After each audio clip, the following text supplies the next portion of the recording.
दोस्तों, फ्यूचर में जहां सभी काम एआई रोबोट्स या टेक्नोलॉजी की मदद से हो रहे थे और एआई रोबोट्स ने इंसानों की जगह ले ली थी, वहीं औरतों ने भी सोचा हम क्यों पीछे रहे भाई।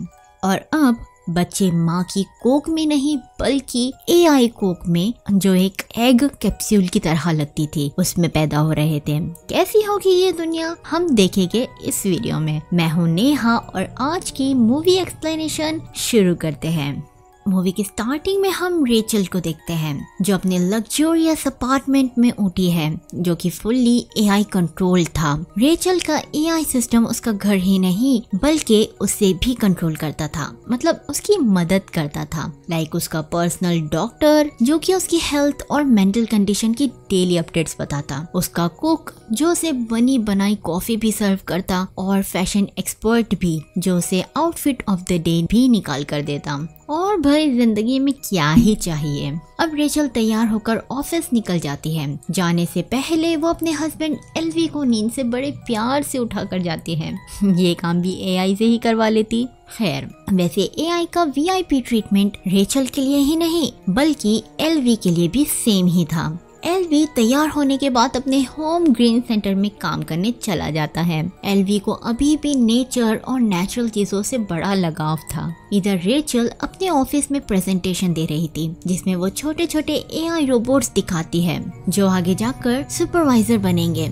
मीटिंग के बाद रेचल की सुपरवाइजर उसे अपने कैबिन में बुलाकर एक गुड न्यूज देती है कि उसे प्रमोशन मिल रहा है। और क्योंकि रेचल कब से माँ बनना चाहती थी, इसीलिए उसे कंपनी यूटेरस सेंटर में फंडिंग भी दे रही थी उसे अपनी फैमिली आगे बढ़ाने के लिए।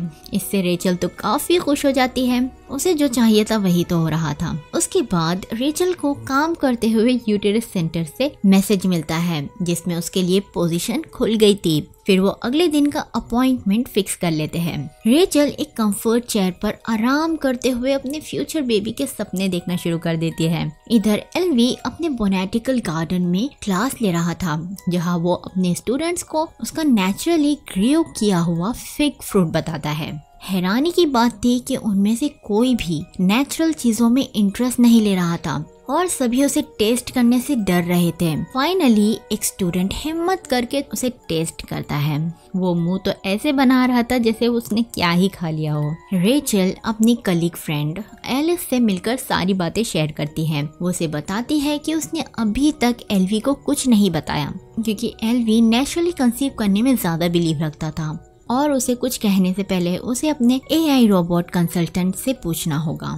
उसके बाद रेचल अपने एआई कंसल्टेंट के सामने थी जो कि एक अजीब सी बड़ी सी आग थी जिसके आजू बाजू बहुत सारे फ्लावर्स की डेकोरेशन थी। वो उसे बताती है कि उसका हस्बैंड अभी भी नेचर से इतना जुड़ा हुआ है कि वो चाहता है कि उसका बच्चा भी नेचुरली ही इस दुनिया में आए। इसके बाद वो रोबोट रेचल से पूछता है कि एक नेचुरल वॉर्म से बच्चा पैदा होने में और एआई पॉड से बच्चा पैदा होने में क्या फर्क है। रेचल सोचती है हाँ, कोई फर्क तो नहीं है और इसमें कोई बुराई भी नहीं है। उसके बाद रेचल और एलिस एक प्लेजेंट सेंटर जाते हैं जहां वो एक मास्क पहनकर नेचुरल प्लांट्स और मिट्टी की अरोमा लेते हैं। रेचल वही डिसाइड भी करती है कि वो एलवी को आज ही सारी बात बता देंगी। घर में एलवी टीवी देख रहा था और थोड़ा अपसेट था। रेचल के पूछने पर वो उसे लैब वाली सारी बात बताता है। एलवी परेशान हो गया था क्योंकि यंग जनरेशन को नेचर में कोई इंटरेस्ट ही नहीं था क्योंकि उन्हें बताया गया भी नहीं कि नेचर कितना इम्पोर्टेंट है। सभी लोग पूरी तरह नेचर को भूल गए थे इस आर्टिफिशियल दुनिया में। अगले दिन रेचल यूटेरस सेंटर पहुंचती है जहां वो सब डिस्कस करते हैं कि कैसे बर्थ रेट ऑलमोस्ट 0 तक पहुंच गया था क्योंकि औरतें अपनी हेल्थ और बॉडी को सेक्रीफाइस करके प्रेग्नेंट नहीं होना चाहती थी। फिर यूटेरस सेंटर उनके लिए एक सोल्यूशन लेकर आया जहां वुमेन्स अपनी लाइफ फुल्ली एंजॉय कर सकती थी बिना डिस्ट्रैक्शंस के। प्रोफेसर लिंडा उन सभी का वेलकम करती है। लिंडा कहती है इंसानों ने हमेशा अपनी सहूलियत के लिए एआई और टेक्नोलॉजी का इस्तेमाल किया और जिंदगी मजे से जी रहे हैं, तो औरतों को भी पूरा हक है कि वो अपने बारे में सोचे। फिर वो उन सभी को यूटेरस सेंटर का टूर देती है।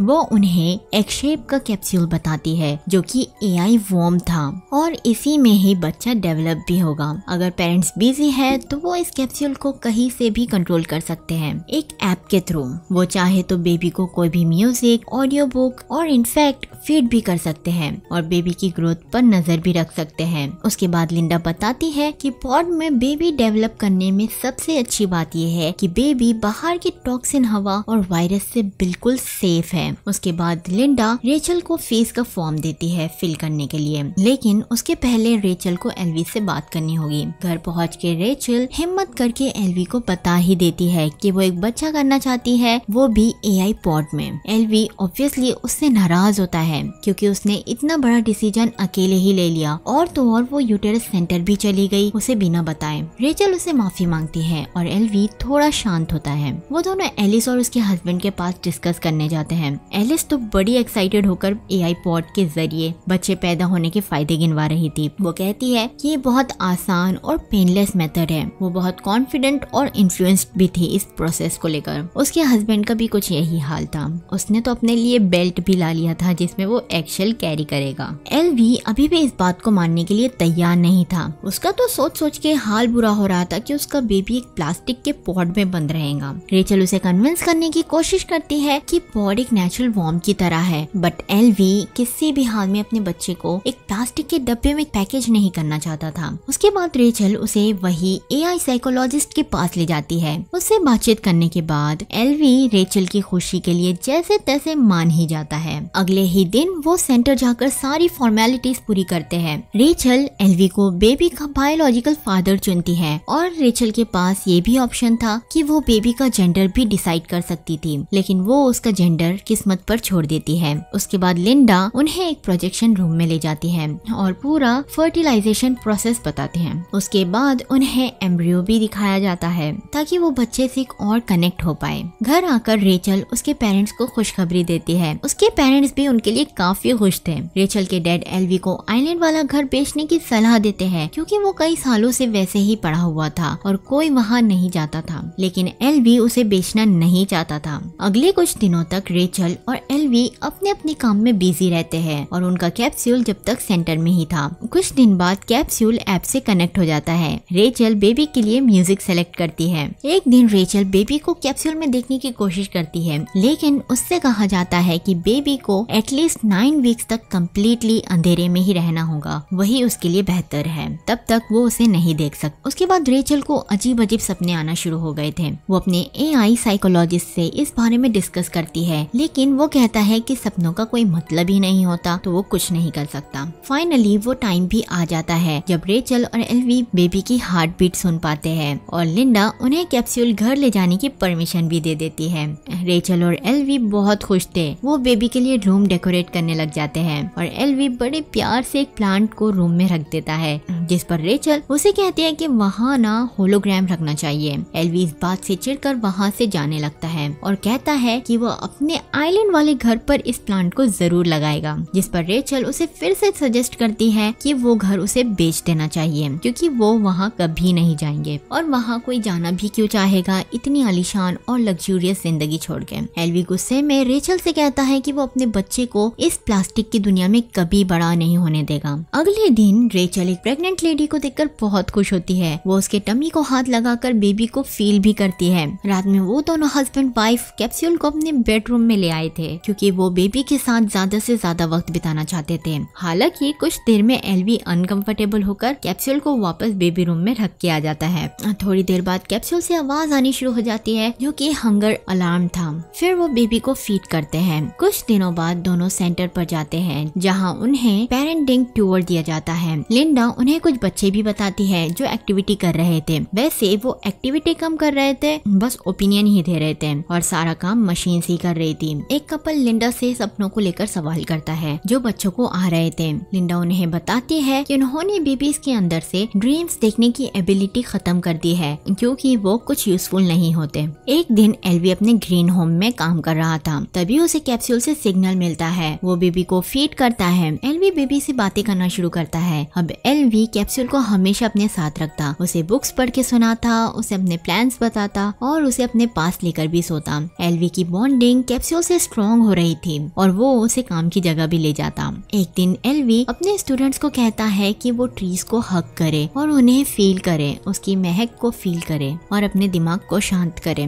क्लास के बाद एल्वी के सुपरवाइजर उससे मिलने आते हैं। वो एल्वी को कांग्रेचुलेट करते हैं। वैसे सुपरवाइजर एल्वी को सजेस्ट भी करते हैं कि उसे असली पेड़ पौधों को हटाकर होलोग्राफिक इमेजेस यूज करना चाहिए, क्योंकि असली पेड़ पौधे उगाना बहुत एक्सपेंसिव है। एल्वी गुस्से में उनके प्रपोजल को रिजेक्ट कर देता है। रात में एल्वी और रेचल टीवी देख रहे थे, जिसमें बर्ड्स के जीने की लगन को देखकर एल्वी थोड़ा इमोशनल हो गया। रेचल उसे कहती है कि उन्हें कैप्सूल को सेंटर में वापस दे देना चाहिए, जैसे दूसरे पेरेंट्स कर चुके हैं। एल्वी रेचल से कहता है कि वो आज कैप्सूल को काम पर भी साथ ले गया था और उन्हें थोड़े दिन कैप्सूल को अपने पास ही रखना चाहिए। आफ्टर ऑल वो उन्हीं का तो बेबी है। रेचल अपने फ्रेंड से डिस्कस करती है, क्योंकि एल्वी कैप्सूल से बहुत अटैच हो रहा था और उसे थोड़ी फिक्र हो रही थी। उसकी फ्रेंड कहती है कि अच्छा ही है, एक फादर का बॉन्ड होना चाहिए अपने बेबी के साथ। वो एक प्रेग्नेंट लेडी को अपने अजीब सपनों के बारे में भी बताती है, जिस पर वो कहती है कि प्रेग्नेंट वुमन को अक्सर ऐसे सपने आते रहते हैं, तो वो फिक्र न करे। उसी रात रेचल को खुद का एक सपना आता है, जिसमें वो नेचुरली प्रेग्नेंट थी और वो अपनी टमी को हाथ लगाकर उसे फील कर रही थी। रेचल का बॉन्ड भी कैप्सूल से बहुत स्ट्रॉन्ग हो रहा था और जब से एल्वी की मॉम ने उसे एक पेरेंटल क्लोजनेस की बुक दी थी, वो ज्यादा ही कैप्सूल के साथ वक्त बिता रही थी। एल्वी और रेचल उनके एआई साइकोटिक रोबोट के पास जाते हैं, जहाँ रेचल कहती है कि वो एल्वी से जेलिसी फील कर रही है, क्योंकि वो कैप्सूल के साथ ज्यादा वक्त बिता रहा था, जबकि वो मदर है और उसे बेबी से ज्यादा अटैच होना चाहिए। अगले दिन रेचल कैप्सूल को अपने साथ काम पर ले जाती है, लेकिन वो उस पर ज्यादा ही ध्यान दे रही थी और काम से डिस्ट्रैक्टेड थी। एलिस उसे सजेस्ट करती है कि उसे कैप्सूल को दूसरे कैप्सूल के साथ रख देना चाहिए, जहाँ सभी पेरेंट्स रखते हैं। रेचल दुखी मन से कैप्सूल को रख तो देती है, लेकिन जल्दी जल्दी काम करके घर चली जाती है। अगले दिन सेंटर में दोनों की पेरेंटल मीटिंग थी। लिंडा उन्हें कैप्सूल को वही छोड़कर जाने के लिए कहती है। घर आकर दोनों बहुत अकेला महसूस कर रहे थे और कैप्सूल को बहुत मिस कर रहे थे। रेचल को फिर से सपना आता है, जिसमें वो बीच पर थी और उसके हाथ में एक बेबी था। ऑफिस में रेचल की बॉस उसे कहती है कि कई दिनों से उसका काम में ध्यान नहीं है, जिस पर रेचल उसे विश्वास दिलाती है कि ऐसा कुछ नहीं है और सब ठीक है। उसके बाद लिंडा उन्हें कहती है कि बेबी की डिलीवरी 1 वीक में हो जाएगी और वो डिलीवरी में जल्दी या लेट नहीं कर सकते। वैसे भी कैप्सूल की बहुत हाई डिमांड है। रेचल और एल्वी लिंडा से कहते हैं कि वो डिलीवरी से पहले कैप्सूल को घर ले जाना चाहते हैं, पर लिंडा नहीं मानती। सेंटर के बाहर लोग कैप्सूल के खिलाफ प्रोटेस्ट कर रहे थे। मौके का फायदा उठाकर एल्वी सेंटर में वापस चला गया और चुपके से वो बेबी वाला कैप्सूल ले आया। रेचल को रात में फिर से एक सपना आया, जिसमें वो देखती है कि वो बेबी की शॉपिंग कर रही है और काउंटर पर उसे बाय 1 गेट 1 फ्री की डील मिली है, मतलब एक बेबी के साथ दूसरा बेबी फ्री। रेचल उठने के बाद एल्वी से कहती है कि उन्हें आइलैंड वाले घर पर डिलीवरी करना चाहिए। एल्वी फौरन जाकर लिंडा को ये बात कहता है, पर लिंडा उन्हें कैप्सूल को जल्दी वापस करने के लिए कहती है। लिंडा बताती है कि कैप्सूल बहुत एक्सपेंसिव है और वो रिस्क नहीं ले सकते,